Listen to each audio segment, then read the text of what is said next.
The hunt the Rajiv Gandhi assassination case அப்படின்னு Sony லைவ்ல ஒரு புது சீரீஸ் வந்திருக்கு, ஒரு தொடர். அந்த தொடரில் மொத்தம் 7 எபிசோடு இருக்குது. அந்த பேர் சொல்கிறது போல் அந்த வழக்கின் விசாரணை அதை பற்றி தான் முதன்மையாக எடுத்திருக்கிறாங்க. அவங்க உண்மையிலேயே இந்த விசாரணையை பெருமைப்படுத்தணும், சிபிஐயோ இல்லை அவங்களோட பணியையோ இந்த இன்வெஸ்டிகேஷன் எப்படி நடந்துச்சுங்கிறத பெருமைப்படுத்தணுங்கிற நோக்கில் எடுத்ததாக தான் உணர்கிறோம், தெரிஞ்சுக்கிறோம் அவங்க பேசுகிறதுலேருந்து, அதில் கிடைக்கிற செய்திகள்லேருந்து. ஆனால் பெருமைப்படுத்துகிறதா எடுத்து அசிங்கப்படுத்தியிருக்கிறாங்க, அவமானப்படுத்தியிருக்கிறாங்க. அதில் விசாரணையாளர்களாக இருந்த சில தமிழர்களையும் அவமானப்படுத்தியிருக்கிறாங்க. இந்த வழக்கு விசாரணையில் என்ன நடந்துச்சுங்கிறத கூட முழுமையாக காட்டாமல் அதில் முதன்மை குற்றவாளிகள்னு குற்றம் சுமற்றப்பட்டவர்களில் சிலர் கைது செய்யப்படுற விதத்தை கூட மறைச்சிருக்கிறாங்க. அதனால் பல திரிபுகளும் நடந்திருக்கு. அது மட்டும் இல்லாமல் வழக்கம் போல் இந்த மாதிரி வெப் தொடர்கள், இந்த தொடர்கள் எடுக்கும்போது அவங்க செய்கிற வேலை இருக்கு இல்லையா, அதாவது தமிழினத்திற்கு எதிராக தமிழினத்தின் மீதான ஒரு வெறுப்பை உமிழ்வதற்காக ஒரு வேலை திட்டமாக தான் இந்த தொடரை எடுத்து வச்சிருக்கிறாங்க. இதில் என்ன எடுத்திருக்கிறாங்க, முக்கியமாக அதில் இருந்த சில செய்திகள் என்ன, அதுக்கு பிறகு அதிலிருந்து நம்ம பார்த்து எது விட்டு போயிருக்கு, எதெல்லாம் சொல்ல மறந்துருக்கிறாங்க இல்லை மறைச்சிருக்கிறாங்க அப்படிங்கிற செய்திகளை பற்றி தான் முழுமையாக இந்த காணொலியை பார்க்க போகிறோம். வாங்க பார்க்கலாம்.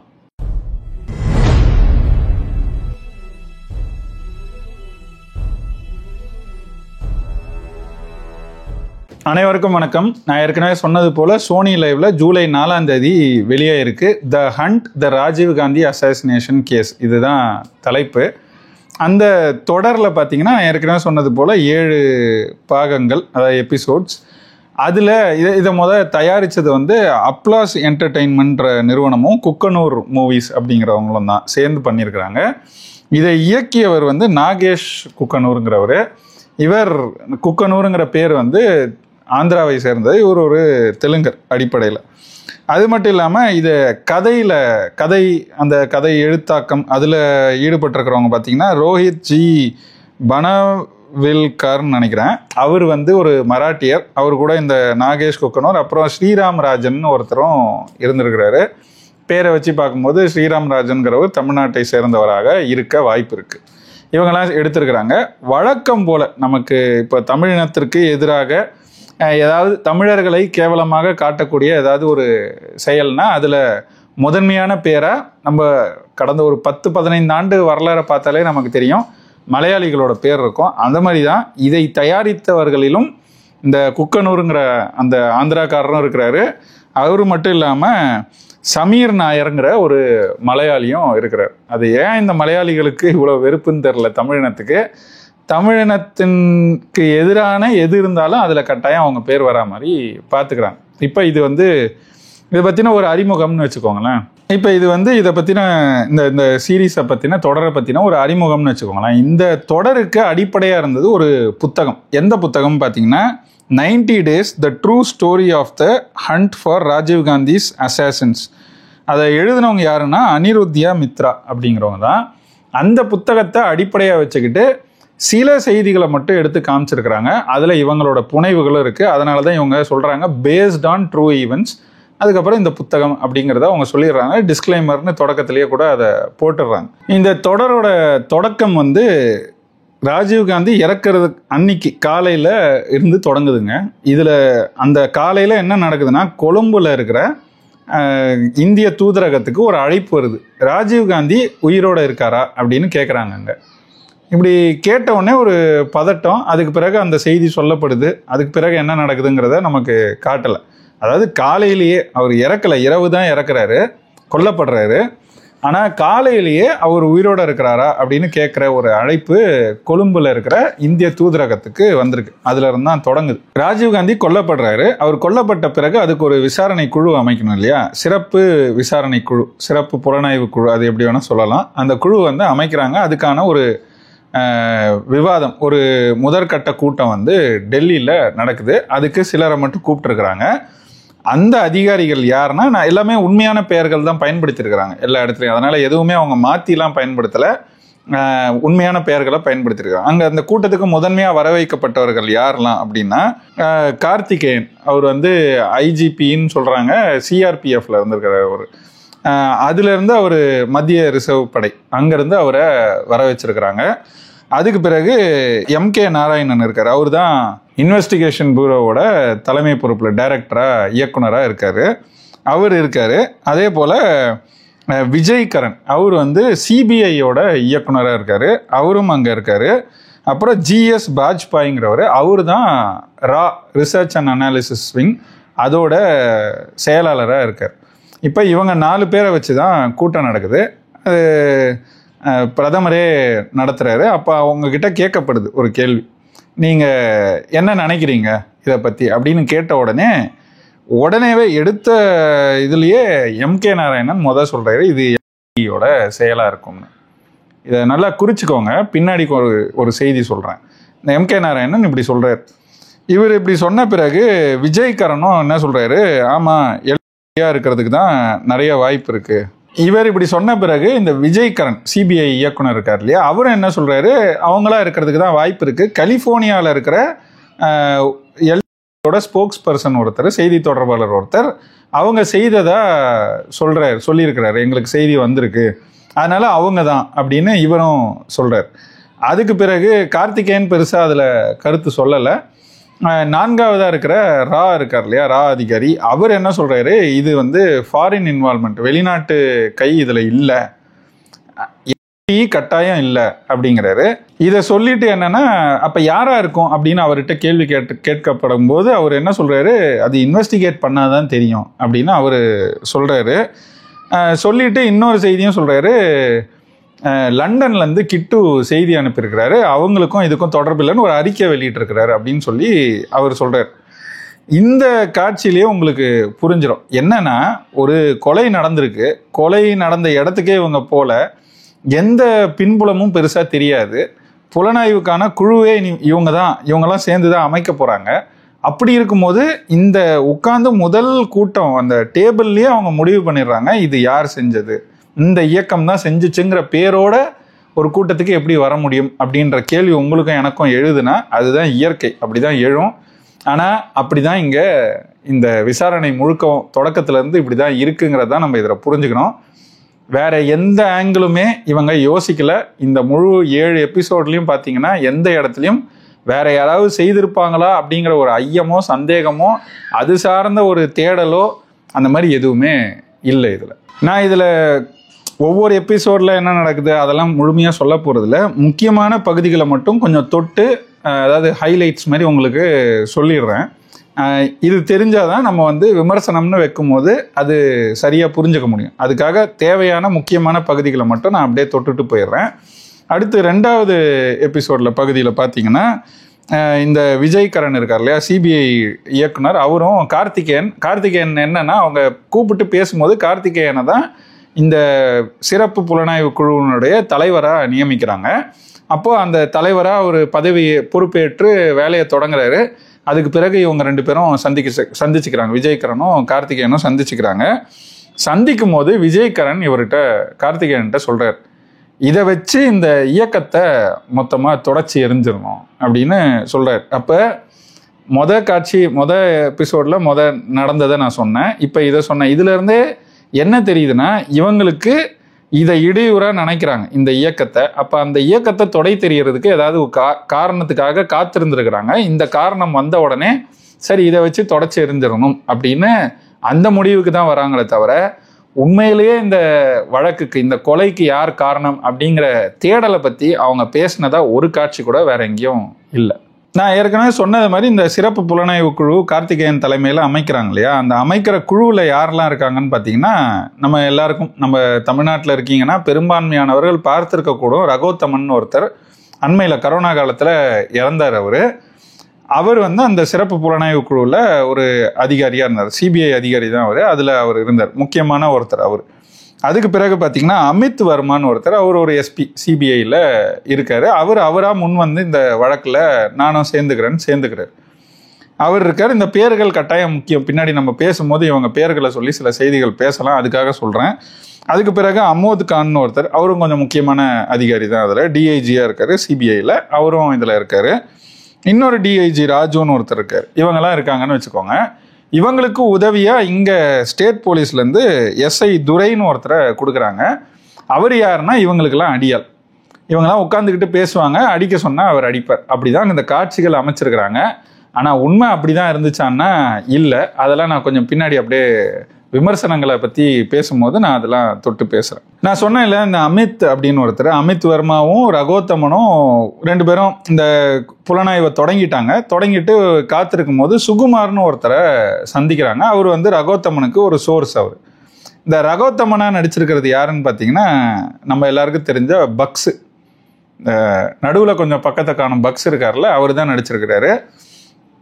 அதெல்லாம் விமர்சனம் வைக்கணுமான்னு தெரியல, அது எல்லாம் அப்படி தான் இருக்குது தமிழ்நாட்டில், எல்லாம் நடிப்பாங்க. இவரே தான் சில மாதங்கள் கூட ஆகலை த டூரிஸ்ட் ஃபேமிலி படத்தில் இன்னொரு பாத்திரத்தில் நடிச்சிருந்தார். இதை நடிப்பாக தான் பார்க்குறாங்க அப்படின்னு அவங்க நடிச்சுட்டு போகிறாங்கன்னா அது எப்படி சொல்கிறதுன்னு தெரில. சரின்னு சொல்லிட்டு விடுறதா இல்லை விமர்சிக்கிறதான்னு எனக்கும் தெரியல. அதனால் அதை அந்த இடத்துல பெருசாக எனக்கு கருத்து சொல்ல வேண்டியது இல்லைன்னு கடந்து போவோம் நம்ம. இப்போ அதில் என்னென்னா, இவங்க 2 பேரும் சேர்ந்து அந்த சுகுமாரங்கிற சோர்ஸை சந்திக்கிறாங்க. அவர் வந்து சில செய்திகளை இவங்களுக்கு சொல்கிறார். இது வந்து எபிசோடு 3ல் நடக்குது. அவர்கிட்ட அந்த சந்திப்பில் அவர்கிட்ட இந்த அமித் கேட்குறாரு, ஒரு தீவிரவாத குழுவுக்கு இங்கே ஏன் இவ்வளோ ஆதரவு இருக்குது அப்படின்னு சொல்லி கேட்குறாரு. அதுக்கு சுகுமார் சொல்கிறாரு, ஒருத்தருக்கு தீவிரவாதியாக இருக்கிறவர் இன்னொருத்தருக்கு one man's terrorist is another man's hero அப்படிங்கிறாரு. அப்போது அப்படி சொல்லிட்டு போகிறார். இது முக்கியமானது. இது பின்னாடியும் திரும்ப இந்த சொற்றொடரை பயன்படுத்துகிறாங்க. அது எங்கே பயன்படுத்துகிறாங்கன்னு நான் சொல்கிறேன். இப்போ என்னென்னா, இப்படி சொல்கிறாங்க. இந்த அமித் வர்மாவுக்கு இது என்ன நடக்குது, ஏன் நடக்குது, இதெல்லாமே பெருசாக தெரியலை. அவர் நேராக வராரு, முன்னாள் பிரதமரை கொன்னுட்டாங்க, அப்போ நம்ம கண்டுபிடிக்கணும் அப்படிங்கிற ஒரு நோக்கத்தில் வந்து சேர்ந்து செய்கிறதா தான் இதில் காட்டுறாங்க. அதுக்கு பிறகு இந்த சிறப்பு புலனாய்வு குழு கிடைக்கிற துப்புகள்லாம் வச்சு நிறைய பேரை கைது பண்ணிக்கிட்டே இருக்காங்க. அப்படி தான் பாக்யநாதன், நளினி இருக்காங்க இல்லையா, அவங்களுடைய அண்ணன் பாக்யநாதனை கைது பண்ணுறாங்க. அண்ணனா தம்பியாக தெரியல, அண்ணன் தான் நினைக்கிறேன். பாக்யநாதனை கைது பண்ணுறாங்க. அந்த பாக்யநாதன் அவங்க அம்மா 2 பேரையும் கைது பண்ணி அவங்க கிட்டேருந்து கிடைக்கிற செய்தியை வச்சு அப்புறம் நளினி, முருகன் இவங்களெல்லாம் கைது பண்ணுறாங்க. அவங்களெல்லாம் கைது பண்ண பிறகு அப்படியே கைது பண்ணிக்கிட்டே இருக்காங்க நிறைய பேரை. இப்படி தான் காட்சிகள் போயிட்டே இருக்குன்னு வச்சுக்கோங்களேன். இதில் 4வது எபிசோடில் ஒரு இடத்துல முக்கியமான காட்சி, இதை கட்டாயம் சொல்லணும்னு நினைக்கிறேன். சைக்கலாஜிக்கல், இதில் வந்து இந்த டீம் நான் சொன்னல, இந்த குழு இருக்குது, இவங்களுக்கு உதவுறதுக்கு என்எஸ்ஜிலேருந்து ஒரு அதிகாரியை கொடுக்குறாங்க, ஏகே ரவீந்திரன். அவருக்கு ஒரு டீம் இருக்குது. அவங்க வந்து இந்த சிறப்பாக போய் தாக்குதல் நடத்துறது இதெல்லாம் செய்யறதுல ரொம்ப தேர்ந்தவங்க.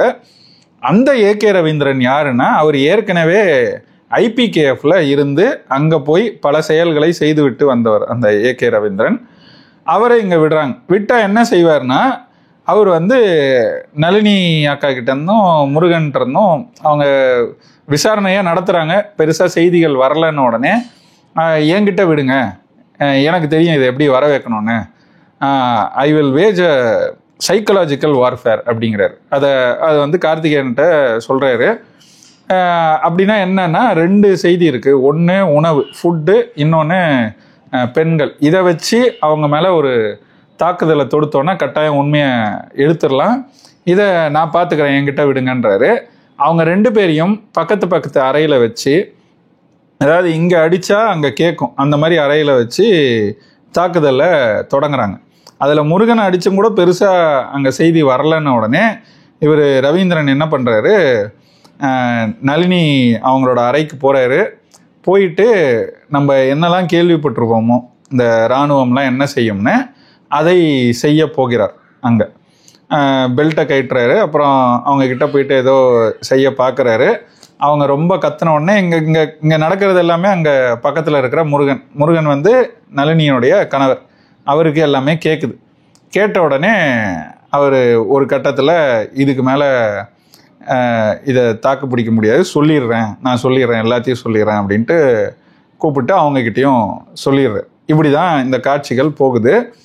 இதில் ஓரளவுக்கு உண்மை இருக்குது. இதெல்லாம் ஏன்னா அக்கா நளினி அவங்களோட புத்தகத்திலேயே கூட இதெல்லாம் முழுமையாக எழுதியிருக்கிறாங்க. இதோட மட்டும் இல்லை, அவங்கள வச்சுருப்பாங்க. போகிற ஒரு காட்சி மட்டும் வரும். அவங்கள அந்த இடத்துல அந்த மல்லிகைன்னு ஒரு இடம், மல்லிகை இதுவும் முக்கியம். மல்லிகைன்றது ஒரு கட்டிடம். அங்கே தான் இவங்க இந்த முழு விசாரணையை நடத்துகிறாங்க. சென்னையில் ஒரு இடம் தான் அது. அந்த விசாரணைக்கான இடமா அந்த இடம் ஒதுக்கப்படுது. அங்கே வச்சு தான் இந்த விசாரணை முழுக்க நடக்குது. இந்த சிறப்பு புலனாய்வு குழுவினுடைய தலைமையகம் மாதிரி அது மாறிடுது. அந்த இடத்துல தான் இந்த கொடூரங்கள் எல்லாம் நடக்குது. அதில் என்னென்னா, இவங்களை அங்கே கூட்டிகிட்டு போய் வைக்கும் போதே கட்டி போட்டு வச்சுருப்பாங்க. போகிற போக்கில் ஒரு அதிகாரி அப்படி எத்திட்டு போவார், காலில் அப்படி எத்தி மிதிச்சுட்டு அதை தட்டி விட்டு போவார். இதெல்லாம் அவங்களோட நூல்லையே அவங்க இதெல்லாம் எழுதியிருக்கிறாங்க. இப்படிலாம் நடந்துச்சுன்னு. இது மட்டும் இல்லை, இந்த ரகோத்தமனை இதில் ரொம்ப டீசெண்டான அதிகாரி மாதிரி தான் காமிச்சிருப்பாங்க. அடிக்கிறதுக்கெல்லாம் நான் ஏற்கனவே சொன்னது போல் அந்த எஸ்ஐ துரையை பயன்படுத்தினதா சொல்லுவாங்க. ஆனால் அப்படி இல்லை. நளினி அவங்களுடைய புத்தகத்திலேயே பார்த்தீங்கன்னா பேர் சொல்லாமல் ஒரு அதிகாரி இதெல்லாம் செஞ்சாருன்னு சொல்லியிருப்பாங்க. அந்த பேர் யாருன்னா ரகோத்தமன் தான். என்னன்னா, அவங்களுக்கு திருமணம் ஆயிருந்தது ஏற்கனவே. இந்த படத்தில் வர காட்சி, இந்த தொடரில் வர காட்சிகள்லாம் அந்த மாதிரி அவங்க காட்டல. ஆனால் அவங்க தாலி கட்டியிருந்தாங்க. அடித்து அந்த தாலியை அறுத்துலாம் வேலை பார்த்தது தான் இந்த ரகோத்தமன். அவர் இன்னைக்கு இல்லை. இருந்தாலும் அவர் கடைசி வரைக்கும் இதெல்லாம் பெருசாக ஒத்துக்கிட்டது போல எல்லாம் நான் கொஞ்சம் வருந்தினது நமக்கு தெரியும். அதெல்லாம் இன்னும் கொஞ்சம் விரிவாக விமர்சனத்தின் போது பேசுவோம். இதை எதுக்கு சொன்னேன்ற ஒரு காரணமும் இருக்குது, அதையும் பின்னாடி சொல்கிறேன். அதுக்கப்புறம் 5வது எபிசோடில் பார்த்தீங்கன்னா பேரறிவாளன் அவங்கள கைது செய்கிறாங்க. அவரை கைது செய்யும் போது காரணம் என்னென்னா, அவர் தான் அந்த குண்டையே தயாரித்தார், பாம் ப்ரிப்பரேஷனு மொத்தம் அவர் தான் செஞ்சாருங்கிறது தான் இவங்க சொல்கிறது. அந்த வழக்கு முடிஞ்சு வந்த செய்திகளில் கூட அவர் பேட்டரி வாங்கி கொடுத்தாருங்கிறது தான் அவர் மேலே இருக்கிற குற்றச்சாட்டு. அது பாமுக்கு தான்றதே எனக்கு தெரியாதுங்கிறத வச்சு தான் அவரோட வழக்கே போச்சு. ஆனால் இங்கே என்னென்னா, அந்த குண்டை உருவாக்குனதே அவர் தான் அப்படின்னு இதில் செய்திகள் சொல்கிறாங்க. இதில் கொஞ்சோண்டு இது பண்ணி நான் ஒரு கருத்தை மட்டும் இந்த இடத்துல சொல்லிடுறேன். எதுக்காக ரகோத்தமன் நளினி இந்த சிக்கல் பற்றி சொன்னேன்னா, ரகோத்தமன் கடைசி வரைக்கும் நாங்கள் அடிக்கவே இல்லை, அடிச்சுலாம் யாருக்கிட்டையும் நாங்கள் வாக்குமூலம் வாங்கலைன்னு பேசியிருப்பார். அதுக்கு பிறகு கூட பேசியிருக்காரு. 2010 அவர் ஒரு புத்தகமும் எழுதினார், அதுலேயும் அதை குறிப்பிட்டிருக்கிறாரு. யாரையுமே அடிக்கலை, எதுவுமே செய்யலைங்கிற மாதிரி. அது மட்டும் இல்லாமல் 2013 அண்ணன் சீமான் அவர்கள் தந்தி தொலைக்காட்சியில் ஒரு நிகழ்ச்சி நடத்தினார். அந்த நிகழ்ச்சியில் இந்த ராஜீவ்காந்தி கொலை வழக்கை பற்றி பேசுகிறாங்க. அந்த விவாதத்திலையும் கூட ரகோத்தமன் கலந்துக்கிட்டு நாங்கள் யாரையும் அடிக்கவே இல்லைன்னு அங்கே உட்காந்து ஒரு பொய் பேசுவார். எதிர்க்கவே அந்த புலனாய்வு குழுவில் இருந்த மோகன்ராஜ் இருப்பார். ஆமாம் அடித்தோம், நானே பல பேரை அடித்தேன்னு சொல்லி அவர் சொல்லுவார். இப்படி தான் அங்கேயே இருந்துச்சுன்னு வச்சுக்கோங்களேன். அடிக்கலைங்கிறது தான் என்னோட கருத்து அப்படின்னு தான் ரகோத்தமன் சொல்லியிருப்பாரு. இந்த தொடரை பார்த்தீங்கனாலே எத்தனை பேரை எப்படி அடித்து துன்புறுத்தி இருக்கிறாங்கன்றத இவங்களே காட்சிகளாக காமிச்சிருக்கிறாங்க. இது எல்லாமே அந்த புத்தகத்தின் வழியாக வந்த செய்திகள் தான் வச்சுக்கோங்க. அது மட்டும் இல்லை, இன்னும் நிறைய இருக்குது. ஆனால் ரகோத்தமன் சொன்ன அந்த பொய்யுக்காக இதை இந்த இடத்துல சொல்கிறேன். இதுக்கு மட்டும் இல்லை, இன்னொரு செய்தியும் சொல்லிடுறேன். கார்த்திகேயன் அவர் தான் இந்த புலனாய்வு குழுவின் தலைவர்.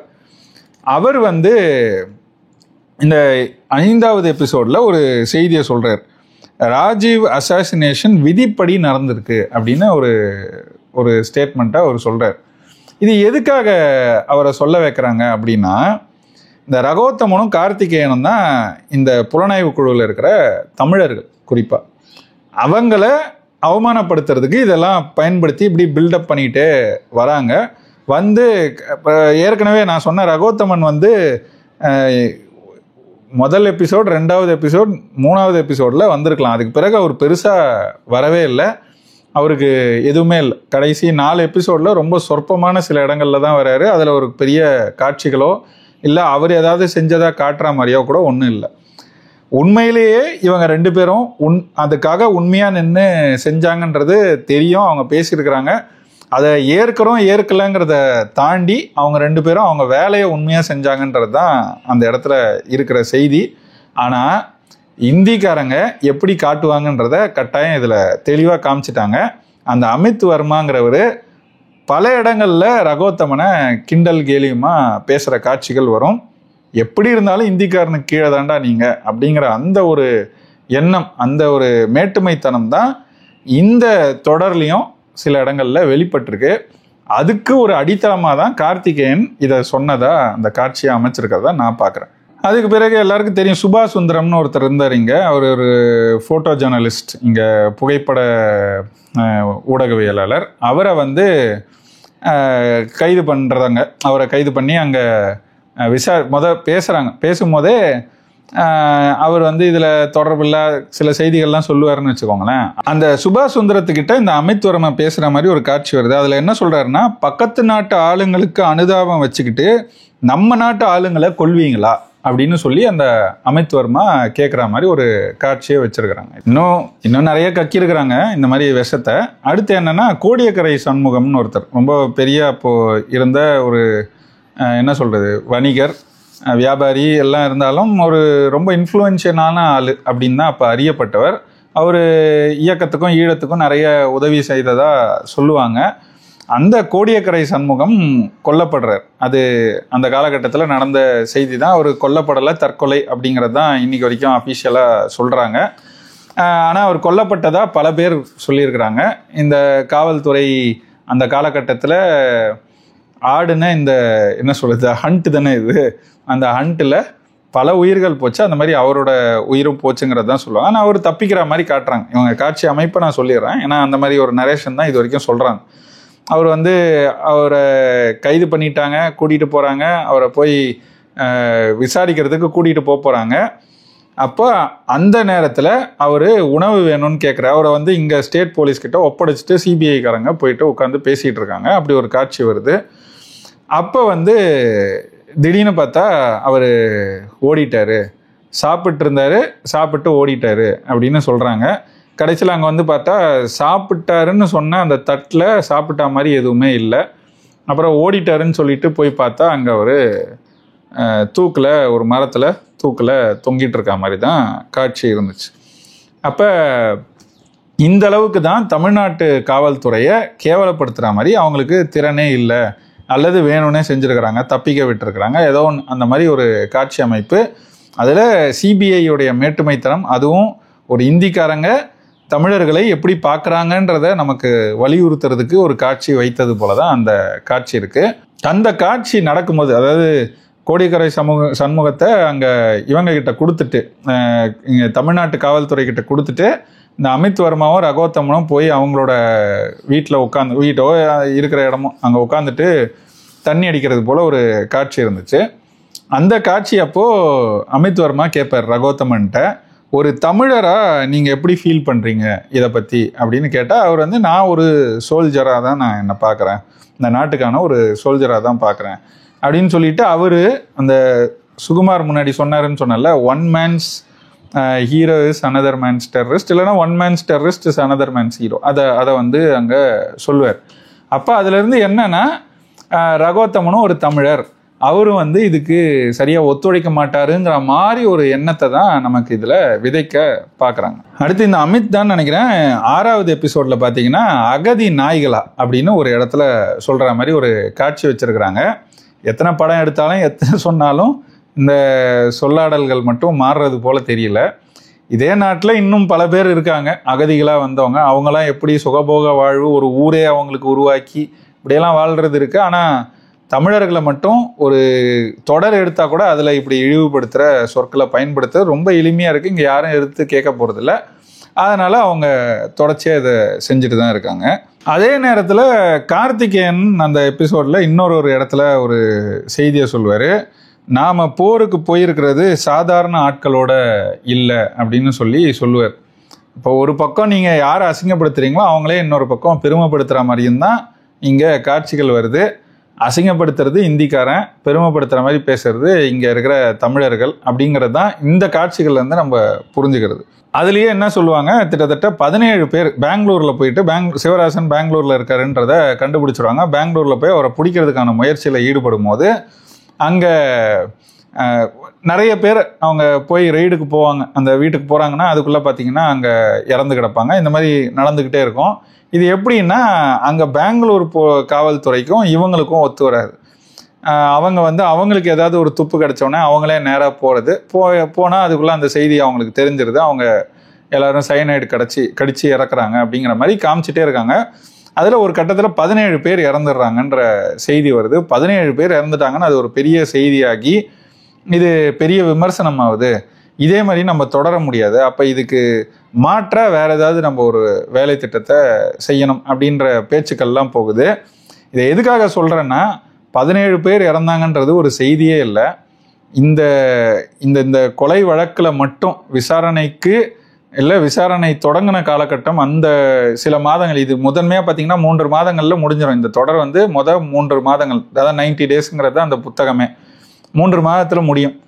அந்த காலகட்டத்தில் மட்டுமே, இந்த விசாரணை காலகட்டம் தொடக்க காலகட்டம், அது 3 மாதம் இல்லை இன்னும் கொஞ்சம் அதிகமாக இருக்கலாம், அதுக்குள்ளேயே பார்த்தீங்கன்னா 100 பேருக்கும் மேலே கொல்லப்பட்டிருக்கிறாங்கன்னு தான் சொல்லணும். அது இந்த சைனைடு கடிச்சு தான் எல்லாரும் இறந்தாங்கன்னு நம்ம நம்பினோன்னா அது நம்மளோட பிழை. இவங்களுக்கு என்னன்னா, இங்கே ஆதரவாக யாருமே இருக்கக்கூடாது. நான் ஏற்கனவே சொன்னல, அவர் விஜய் என்ன சொன்னாருன்னு, சிபிஐ இயக்குனர் வந்து கார்த்திகேயன் கிட்ட சொன்னது இருக்குல்ல, இதை வச்சுக்கிட்டு இதை இவங்களை மொத்தமாக முடிச்சிடணும்னு. தமிழ்நாட்டில் அவங்களுக்கு ஆதரவாக யாரும் இருக்கக்கூடாது. பெங்களூரில் இருந்தாங்கன்னா அங்கேயும் இருக்கக்கூடாது. அதே மாதிரி அவங்களையும் கொஞ்சம் பேரை கொன்னாதான் இந்த பயம் முழுமையாக அவங்களுக்கு வரும். அதனால் கொல்லணுன்றதுக்காக தான் இதை எடுத்து பல பேரை கொன்னதாக நம்மளால் பார்க்க முடியும். அதில் பல கொலைகள் வந்து தற்கொலையாவோ இல்லை சைனைட் கடித்த கொலையாவோ, சிலது உண்மையிலே சைனைட் கடிச்சு செத்துருக்கலாம், சிலருக்கு வேறு மாதிரியும் நடந்திருக்கலாம். இதெல்லாம் நான் எதுவும் புதுசாக சொல்ல வேண்டியதில்லை, நிறைய இருக்குது, ஏற்கனவே ஏகப்பட்ட புத்தகங்கள் இருக்குது, இன்னொரு பக்க செய்திகளை சொன்ன ஆட்களும் இருக்கிறாங்க. அதனால் இது நடந்த செய்தி தான். 17ங்கிறதுக்கே இவங்க இவ்வளோ பேசுகிறாங்க, ஆனால் உண்மை 100க்கும் மேற்பட்டவர்கள் இறந்துருக்கிறாங்க. கடைசியாக என்ன நடக்குதுன்னா, 7வது எபிசோடில் சிவராசன் இருக்கிற இடத்த கண்டுபிடிச்சிட்டாங்க, அங்கே போய் சுற்றி வளைச்சிடுறாங்க. உடனே தாக்கலாம் அப்படின்னு சொல்லி அந்த ஏகே ரவீந்திரன் அவங்கெல்லாம் கேட்குறாங்க. ஆனால் அதுக்கு அனுமதி கொடுக்காம காலம் தாழ்த்துறாங்க. கார்த்திகேயன் வரணும், வந்த பிறகு தான் அப்படிங்கிறாங்க. அப்புறம் கார்த்திகேயன் வர்றாரு, அவர் வந்த பிறகு அவர் வந்து இந்த விஜய் வராரு, அவர் வந்த பிறகு தாங்கிறாரு. அந்த விஜய் வராரு, விஜய் வந்த பிறகு அங்கே அவங்க கிட்ட இருக்கிற மருந்து, இந்த சைனைடு கடிச்சிட்டாங்கன்னா அந்த தாக்கத்தை உடனே தடுக்கிறதுக்கான மருந்துகள் இருக்குது, அந்த மருந்து எக்ஸ்பயர் ஆகிருக்கு. அப்போ அதுக்கு மாற்றாக புது மருந்தை வர வச்சுட்டு தான் நம்ம தாக்குதலை தொடங்கணுங்கிறாங்க. அப்போ அது எங்கேருந்து வர வைக்கிறதுனா, அது குவாலியர்லேருந்து வர வைக்கணுங்கிறாங்க. குவாலியர்லேருந்து அது வர வைக்கிறாங்க. இதெல்லாம் நடக்கிறதுக்குள்ள 30 மணி நேரம், அதாவது ஒரு நாள் 6 மணி நேரத்தை தாண்டி அந்த இடத்துல தாக்குதல் நடத்தாமல் வீட்டை சுற்றி வளைத்து நின்று கொண்டிருக்கிறார்கள். இது வந்து காட்சிகளாக வருது. அதுலேயே இடையில பார்த்தீங்கன்னா எல்லா பக்கமும் அடைச்சிருக்கிறாங்க, இருந்தாலும் அதுலேருந்து தப்பி ஒரு லாரி வருது. லாரி வந்த உடனே வீட்டுக்குள்ளே இருக்கிற சிவராசன் அவங்கள தாக்க தான் வராங்கன்னு நினச்சிட்டு அந்த லாரியில் தாக்குதலை தொடங்குவார். அதுவே கொஞ்ச நேரம் தாக்குதல் நடக்கும். அதில் என்எஸ்ஜியை சேர்ந்த ஒருத்தரும் இன்னொருத்தரும் கொல்லப்படுற மாதிரி காட்சி இருக்கும். அதெல்லாம் என்ன நடந்துச்சா இல்லையாலாம் நமக்கு தெரியலை. இது நடக்கும், அதுக்கு பிறகு அது ஓஞ்சிரும். அதுக்கு பிறகு இன்னும் பல மணி நேரம் காத்திருப்பாங்க. நான் சொன்னேன் இல்லையா, இந்த காத்திருப்பு, அந்த காத்திருப்புக்காக காத்திருந்துட்டு கடைசியாக அவங்க அங்கே எல்லாம் வந்துருச்சு, இப்போ நம்ம அட்டாக் தொடங்கலாம் அப்படின்ட்டு அவங்க உள்ளே போகும்போது பார்த்தா சிவராசன் மற்றும் அவர் கூட இருந்த எல்லாருமே அங்கே இறந்து கிடப்பாங்க. அப்போ இதுதான் கடைசியில் வந்து இந்த இடத்துல தான் அது முடியுது. அந்த இறப்பு சரியாக எப்போ நடக்குதுன்னு பார்த்தீங்கன்னா, ஆகஸ்ட் 20, 1991. அதாவது இது இந்த கொலை நடந்து 3 மாதம், சரியாக 90 நாட்களில் அந்த நாள் சரியாக சிவராசன் கொல்லப்படுற அந்த நாள் எந்த நாள்னா ராஜீவ்காந்தியோட பிறந்த நாள்.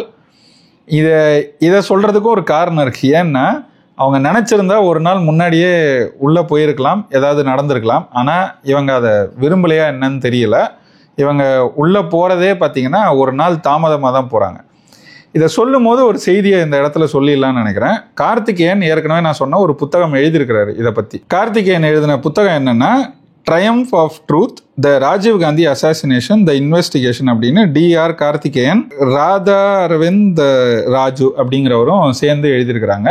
கார்த்திகேயன் தான் இதில் இன்வெஸ்டிகேஷன் அத்தாரிட்டி. அதே மாதிரி அந்த ராஜுவும் அந்த டிஐஜியில் ஒருத்தர் தான் ராஜுன்னு நினைக்கிறேன். 2 பேரும் சேர்ந்து எழுதியிருக்கலாம். இந்த நூலில் கார்த்திகேயன் அவர்களே என்ன சொல்கிறாருன்னா, தான் தினமும் சோனியா காந்தி அவர்களுக்கு இந்த வழக்கு எந்த திசையில் போய்கிட்டு இருக்கு அப்படிங்கிற செய்திகளை சொல்லிக்கிட்டு இருந்தேன். அவங்கள வந்து ஐ கெப்டர் அப்டேட்டட்.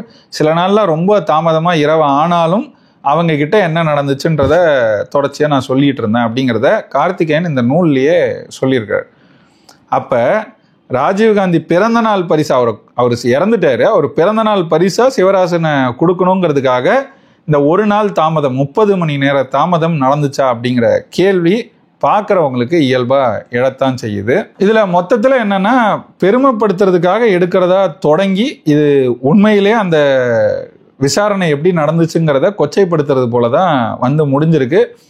உண்மையாகவும் நிறைய எல்லா செய்திகளையும் அதில் காட்டலைங்கிறது தான் நம்ம புரிஞ்சுக்கிறோம். அதில் சில செய்திகளை சொல்கிறேன். நான் ஏற்கனவே சொன்னது போல் ரகோத்தமன் இன்னைக்கு உயிரோடு இல்லை, இருந்து இதை பார்த்துருக்கணும்னு நான் நினைக்கிறேன். பார்த்துருந்தா அவர் என்ன செஞ்சாரோ அதுக்கான பலனை உண்மையிலே ரொம்ப வருந்தி இறந்துருப்பார். ஏற்கனவே அவர் கொஞ்சம் வருந்தினாருங்கிறது அவருடைய பேச்சுக்கள், கடைசி காலகட்ட பேச்சுக்களில் தெரியும். ஆனால் இது வந்து நல்ல ஒரு செருப்படியாக இருந்திருக்கும். அதுக்கான வாய்ப்பு அமையாமல் போயிடுச்சு. ஆனால் கார்த்திகேயன் இருக்கார், அவர் ஒரிசாவில் வாழ்கிறதா சொல்கிறாங்க. அவர் கட்டாயம் இதை பார்த்தாருன்னா அவருக்கு தெரிய வரும். அவரும் உண்மையிலே வருந்துவார்னு நினைக்கிறேன். ஏன்னா என்ன இருந்தாலும் கடைசியாக முடிகிற காட்சி என்னென்னா, இந்த அமித் வர்மா கார்த்திகேயன்கிட்ட போயிட்டு கடுமையாக அவரை பேசிட்டு அதுக்கப்புறம் அந்த டாக்குமெண்டேஷன்லாம் இருக்கும் இல்லையா, கோர்ட்டுக்கு போய் கொடுக்கறது, அதில் தன்னை ஈடுபடுத்திக்க விரும்பலன்னு சொல்லிட்டு அதுலேருந்து அமித் வர்மா வெளியேற மாதிரி தான் கடைசியில் முடியும். அப்போ நீங்கள் என்னதான் இருந்தாலும், நீ உயர் அதிகாரியாக இருந்தாலும், நீ தமிழனாக இருந்தால் இந்திக்காரன் உன்னை எப்படி நடத்துவாங்கிறத இந்த இடத்துல சொல்லாமல் சொல்கிறது போல தான் இந்த காட்சிகள் அமைச்சிருக்கிறாங்க. உண்மையிலேயே இவங்கெல்லாம் பார்த்து வருந்துட்டும் தான் நானும் நினைக்கிறேன். இவங்க தமிழர்கள்ன்றதுனாலேயே இவங்க மேலே ஒரு சந்தேக பார்வை இந்த இந்திக்காரங்க அவங்களுக்கு கீழே இருக்கிற அதிகாரிகள் கூட வருதுன்னா எப்படி இருக்குன்னு பார்த்துக்கோங்க. அதுதான் உண்மையிலே இதில் அவங்களுக்கு கிடைச்சிருக்கிற ஒரு செருப்படியாக நம்மளால் பார்க்க முடியுது. அடுத்தது வந்து தியாகராஜன் ஒரு விசாரணை அதிகாரி இருந்தார். இதில் மொத்தமாக அவரை ஆளையே காணும். ஏன்னா அந்த தியாகராஜன் ரொம்ப முக்கியமான ஒரு ஆள், ஒரு சாட்சி. அவர் தான் இந்த வாக்குமூலத்தை எழுதுறாரு. குறிப்பாக பேரறிவாளன் அவர்களுடைய வாக்குமூலத்தை எழுதினது இந்த தியாகராஜன் தான். நான் அதை தப்பாக எழுதிட்டேன், சில பகுதிகளை தவிர்த்துட்டேன் அப்படின்னு சொல்லி அவரே பேசியிருக்கிறாரு. அவர் பேசினதுனால தான் பேரறிவாளன் அந்த வழக்கிலிருந்து விடுவிக்கிறதுக்கான வாய்ப்புகள் அமைஞ்சுது. முக்கியமான இது வந்து அவருடைய இதுதான். அது அவர் பேரும் வரல, அந்த கேரக்டரே இதில் மொத்தமாக வரல. இதோட இன்னொரு சாட்சி வேணா, நான் ஏற்கனவே சொன்னல, அண்ணன் சீமான் அவர்கள் தந்தி தொலைக்காட்சியில் ஒரு நிகழ்ச்சி செஞ்சார். இதை பற்றியும் பேசியிருக்கிறாங்க. அதில் ரகோத்தமன், இந்த மோகன்ராஜ் அவங்களாம் உட்காந்து பேசும்போதே இதை பற்றின செய்தியும் கூட வரும். அந்த மோகன்ராஜ் கிட்ட அதாவது பேசுவாங்க, தியாகராஜன் இப்படி சொல்லி, இத்தனை ஆண்டுகள் கழித்து தியாகராஜன் இப்படி சொல்லியிருக்கிறாரு அப்படின்னு சொல்லி, அவங்க 17 ஆண்டுகள் கழிச்சோன்னு தான் அவர் அதை சொல்கிறார். இப்படி சொல்லியிருக்காருன்றத பேசும்போது தியாகராஜன் அதை மட்டும்தான், பேரறிவாளனோட வாக்குமூலத்தில் மட்டும்தான் சில பகுதியை விட்டாருன்னு எப்படி நம்புறது? அது பஞ்சாப் கட்டோ நவோ பேசுவாங்க, காலை வந்து விலக்கி வச்சு செவுத்தோடு வச்சு அடிக்கிறதுன்னு. அந்த மாதிரி ஒரு பஞ்சாப் கட் போட்டு இது தியாகராஜனை விசாரிச்சா, என்கிட்ட விட்டா நான் விசாரிச்சா யார் யாரதெல்லாம் விட்டாருன்ற உண்மையை அவர் சொல்லுவாருன்னு இந்த மோகன்ராஜ் பேசியிருப்பார். அப்போ இதுலேருந்து நமக்கு என்ன தெரியுதுன்னா, இவங்க ஒருத்தர் மட்டும் இல்லை, ஒருத்தரை பற்றி சொன்னதை மட்டும் அவர் ஒத்துக்கிட்டாரு. எல்லாரோட வாக்குமூலத்தையும் எப்படி எப்படி திரிச்சாங்க, எப்படி எழுதுனாங்கன்றது யாருக்குமே தெரியாது. இதையெல்லாம் உண்மைன்னு நம்பிட்டு அதை ஆவணமாக எடுத்து இன்னும் இங்கே இருக்கிற தமிழர்களுக்கு ஒரு குற்ற உணர்ச்சியை ஏற்படுத்துறது போல இப்படி ஒரு தொடரை எடுக்கிறாங்க. இது மாதிரி தொடர்ந்து எடுத்துட்டு தான் இருக்கிறாங்க. இது ஒரு தொடர்கதையாக தான் இங்கே இருக்குது, அதோட இந்த தொடரும் சேருது, அப்படிதான் பார்க்குறோம். இதில் இன்னொன்று என்னென்னா, தலைவரை காமிக்கிறாங்க. தலைவர் ஒரு பாத்திரமாக இந்த இதில் வந்து இந்த தொடரில் அங்கங்கே வராரு. அதில் என்னன்னா, இவர் வந்து நமக்கு வேற எந்த வழியும் விடலை ராஜீவ்காந்தி அப்படின்னு பேசிட்டு அவர்கிட்ட ஒரு தூது அனுப்பி அந்த தூது வழியாக கிடைச்ச செய்தியும் பேசிக்கிறத மாதிரிலாம் காட்சிகள் வருது.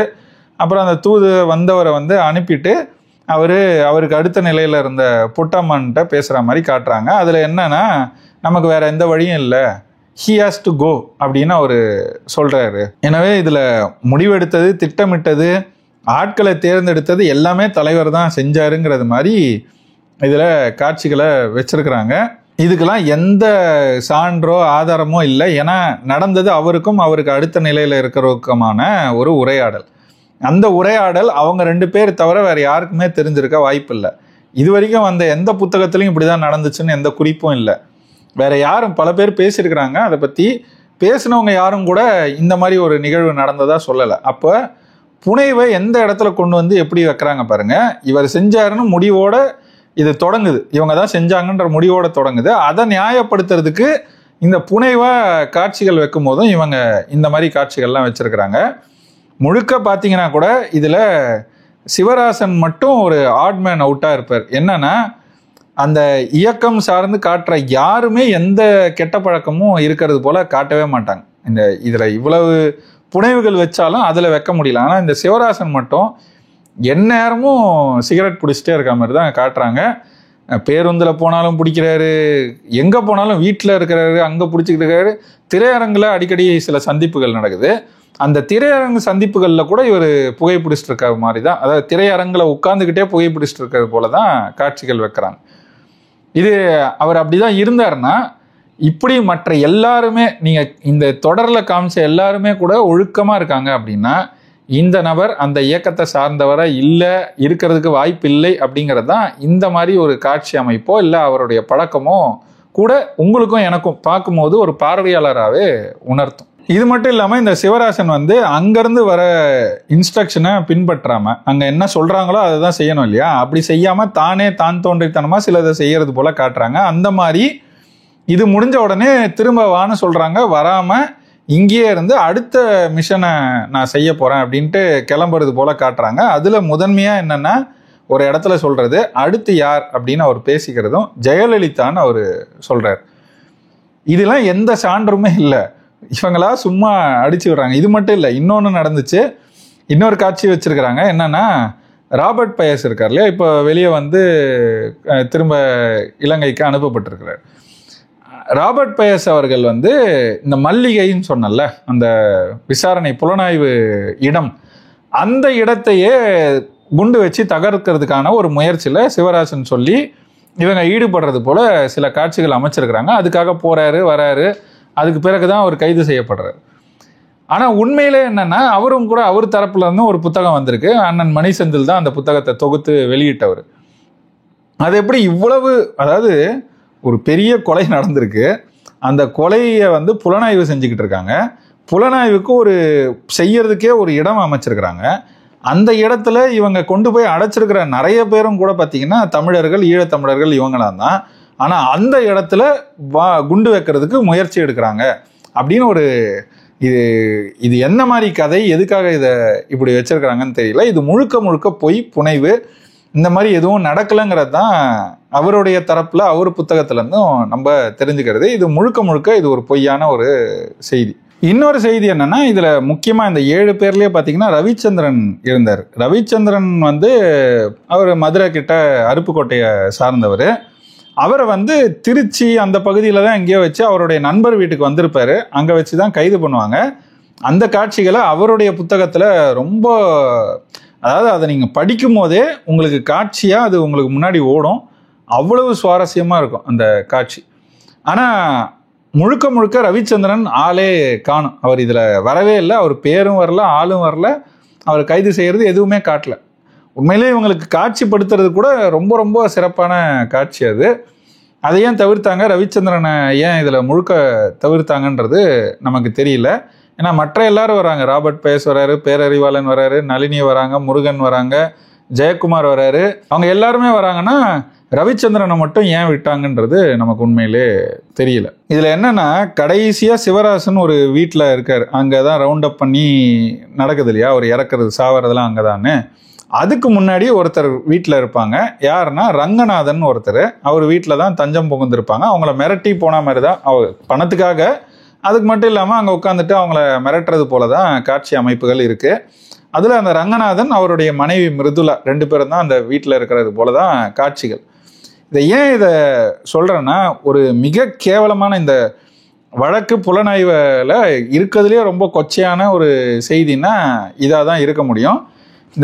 இதில் கடைசியில் என்னென்னா, அந்த ரங்கநாதனும் மிருதுலாவும் வெளியே வராங்க, அந்த சிவராசனோட கூட்டிகிட்டு போயிடுறாங்க. அப்புறம் அங்கேருந்து அவங்க வெளியே வந்து அவங்க வீட்டுக்கு போகும்போது தான் அவங்க மாட்டுறாங்க, இந்த வீடு தெரியுது, இது எல்லாமேன்னு வச்சுக்கோங்களேன். அந்த ரங்கநாதன் ஒரு 26 பேருக்கு தூக்கு தண்டனைலாம் வந்துச்சு இல்லையா, அதில் ஒருத்தராக அந்த ரங்கநாதனும் இருந்தார். அவர் அவங்களுக்கு உதவினாருங்கிறதுக்காக அந்த நடவடிக்கை அவர் மேலே. அவர் கூட அவர் மனைவியும் தான் இருந்தாங்க. அந்த மனைவியை இதுலேருந்து வெளியே விட்டுட்டாங்க, அந்த மிருதுலாங்கிறவங்கள. இதை ஏன் சொல்கிறேன் அப்படின்னா, அந்த மிருதுலாவை ஏன் விட்டாங்க, அதுக்கப்புறம் என்ன நடந்துச்சுன்னா, அந்த புலனாய்வுக்கு போன அதிகாரிகளில் ஒருத்தர் அந்த மிருதுலாவை அவர் அதுக்கு பிறகு தள்ளிட்டு போயிட்டாருங்கிறது தான் உண்மை. ரங்கநாதன் கடைசியில் சிறைக்கு போய் சிறையிலேருந்து வெளியே வரும்போது பார்த்தீங்கன்னா, இந்த மிருதுலா அந்த புலனாய்வுக்கு வந்த ஒரு அதிகாரியோட சேர்ந்து குடும்பம் நடத்திக்கிட்டு இருக்காங்க. இதுதான் நிலை. அந்த ரங்கநாதனுக்கு போகிறதுக்கு கூட இடம் இல்லாமல் எல்லாமே பறிக்கப்பட்டது. அன்றைக்கி உங்களுக்கே தெரியும், இவ்வளோ பெரிய வழக்குனா என்ன நடந்திருக்குன்னு. எல்லாம் பறிக்கப்பட்ட பிறகு கடைசியில் ஒரு பழ நெடுமாறன் ஐயா கூட தஞ்சாவூரில் அவரோடவே தான் இருந்து இறந்து போனாருங்கிறது தான் இதில் செய்தி. இதில் எவ்வளவு கொடூரமாக கேவலமாக கொச்சையாலாம் இந்த காவல்துறை, இந்த சிபிஐ எல்லாம் நடந்திருக்கு அப்படிங்கிறதெல்லாம் இந்த மாதிரி செய்திகள்லேருந்து நம்ம தெரிஞ்சுக்கலாம். மொத்தத்தில் என்னென்னா, நான் வந்து இதை ஒரு ரிவ்யூவாக, ஃபிலிம் ரிவ்யூ மாதிரி இல்லை சீரீஸ் ரிவ்யூ மாதிரி செய்யலை. இதை பார்த்தேன், உங்களுக்கு முழுசாக இருக்கிறதையும் சொல்ல விரும்பலை. அதனால் முக்கியமான பகுதிகளை சொன்னேன். அதில் இருக்கிற நமக்கான விமர்சனங்களையும் கொஞ்சம் சொல்லியிருக்கேன். இவங்க உண்மையும் எடுக்கலை, முழுசாக புனைவும் எடுக்கலை. உண்மையான பெயர்களை பயன்படுத்தியிருக்கிறாங்க, உண்மையான சின்னங்கள் எல்லாத்தையும் பயன்படுத்தியிருக்கிறாங்க. ஆனால் பல இடங்களில் திரிபு வேலைகளை செஞ்சுருக்கிறாங்க. இது ஒரு மிக கேவலமான செயல். இந்த மாதிரி செயல் ஒன்று எடுத்தால் முழுமையாக உண்மையாக எடுக்கணும், அப்படி இல்லைன்னா முழுசாக புனைவை எடுத்துகிட்டு பெயர்களை மாற்றிட்டு எடுக்கிறது போல் எடுத்துடணும். இது ஏன் அப்படி ஒரு கலவையாக ரொம்ப கொச்சையாக செஞ்சுருக்கிறாங்கன்றது நமக்கு தெரியல. நமக்கு என்ன கேள்வினா, இதை விடவும் இன்னும் விரிவாக சில செய்திகள் இருக்குது. எதுனா, இந்திரா காந்தியோட மரணத்தை பற்றின செய்திகள் வெளிப்படையாகவே நிறைய இருக்குது. ஏன் அதுக்கு பிறகு என்ன நடந்துச்சுன்னு எல்லாருக்கும் தெரியும். ஆயிரக்கணக்கான சீக்கியர்கள் கொல்லப்பட்டாங்க இன்னைக்கு வரைக்கும். ஆனால் அதை பற்றி இந்த மாதிரி தமிழர்களை கொச்சப்படுத்தி அப்பப்போ தொடர் திரைப்படம்னு எடுத்துக்கிட்டே இருக்காங்க இல்லையா, நம்மளை குற்ற உணர்ச்சிக்கு உள்ளாக்குறது போல அந்த நோக்கத்தோடு எடுக்கிறாங்க இல்லையா. அந்த மாதிரி ஏன் ஒன்று கூட சீக்கியர்களுக்கு எதிராக இந்திரா காந்தி படுகொலையின் போது நடந்தது என்னன்னு சொல்லி இவங்க எடுக்க மாட்டாங்க. அதே போல் காந்தியோட கொலை வழக்கு இன்னும் விரிவாக டாக்குமெண்ட் செய்யப்பட்டது. அது ஏன்னா கொலை செய்தவனே அங்கே இருந்தான் உயிரோட, நாதுராம் கோட்சேன்னு.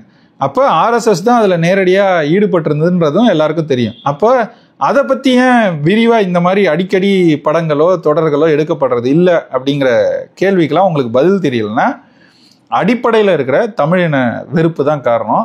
இதில் எல்லாரும் செய்வாங்க. இந்திக்காரங்களும் ஏற்கனவே சொன்னது போல் இந்த தொடரில் யாரெல்லாம் ஈடுபட்டிருக்காங்கன்னு பார்த்தீங்கன்னா, முதன்மையாக ஒரு தெலுங்கரும் ஒரு மலையாளியும் ஈடுபட்டிருக்கிறாங்க, ஒரு மராட்டியரும் இருக்கிறாரு. மொத்தமாக தான் சேர்ந்து செய்கிறாங்க. எல்லாருக்கும் தமிழின வெறுப்பு ஏன் இந்த அளவுக்கு இருக்குது, ஏன் இதே அளவுக்கு மற்றவங்க மேலே இல்லைங்கிறது நமக்கு தெரியல.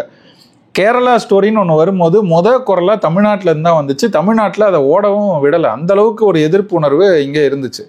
அப்போது நம்ம மட்டும் இந்த மாதிரி தெளிவாக யாராக இருந்தாலும் அந்த தேசிய இனத்தை இழிவுபடுத்துறது போல் இருக்குது. அப்படி செய்யக்கூடாதுன்ற ஒரு ஒரு நிலைப்பாட்டை எடுக்கும்போது, அதுவும் பேஸ்ட் ஆன் ட்ரூ ஸ்டோரியாக இருந்தாலும் அதுலேயும் நிறைய புனைவு இருந்துச்சு. அது தவறு அப்படிங்கிறதுக்காக ஒரு சரியான நிலைப்பாடை எடுக்கிறாங்க தமிழர்கள்.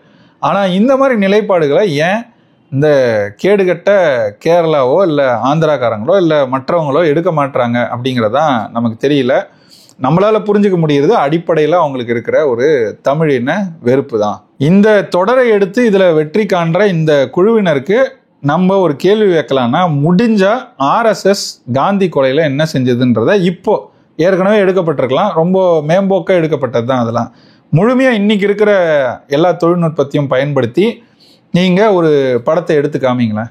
இல்லை, ஏன் இந்திரா காந்தி கொலையும் சீக்கியர்கள் அதை செய்தாங்க அப்படிங்கிற மாதிரி அவங்கள குற்றப்படுத்தி திரும்ப எடுத்து பாருங்களேன். அதில் இந்த மாதிரி இதில் வச்சிருக்கிற தமிழின வெறுப்பு வரிகள் இருக்கு இல்லையா, சொற்றொடர்கள், ஸ்டேட்மெண்ட்ஸ், அந்த மாதிரி வச்சு எடுத்து பாருங்களேன். எடுக்க முடியுதான்னு கூட முயற்சி செஞ்சு பாருங்களேன். முடியாதுல்ல. அதுதான் காரணம். ஏன்னா தமிழன் இளிச்சவாயன் இப்படி தான் தொடர்ந்து எடுப்பாங்க. இது முதலும் இல்லை, இது கடைசியும் இல்லை, இன்னமும் எடுத்துக்கொண்டே தான் இருப்பாங்க. இதுக்கு எதிர்வினை ஒன்று தான். தமிழர்கள் நம்மளுடைய வரலாற்றை நாம் எழுத வேண்டும். அவங்க சொல்கிறதுக்கு முன்னாடி உண்மையிலே நடந்தது என்ன, எவ்வளோ கொடூரங்கள் நடந்துச்சு எல்லாத்தையும் தமிழர்கள் ஆவணங்களாக எடுத்து வச்சாங்கன்னா தான் இவங்களுக்கு இவங்க மொழியிலேயே நம்ம அதை எடுத்து இவங்க செஞ்ச கேவலங்களை காமிச்சாதான் புரியும். அப்போது அதுதான் ஒரு எதிர்வினையாக இருக்க முடியும். ஆனால் இங்கே இருக்கிற அரசு அதுக்கெல்லாம் எந்த இடமும் கொடுக்காது. இங்கே இருக்கிற திராவிட அரசுக்கும் தமிழுக்கும் தொடர்பே இல்லைங்கிறதுனால தான் இந்த மாதிரி செயல்பாடுகள் தொடர்ந்து நடக்கிறதுக்கும் அதுக்கு சரியான எதிர்வினை இல்லாமல் போகிறதும் தொடர்ந்து நடக்குது. அதுக்கு தான் தமிழர்கள் தமிழ்நாட்டில் ஆட்சிக்கு வரணும்னு நம்ம மீண்டும் சொல்கிறோம். நன்றி, வணக்கம்.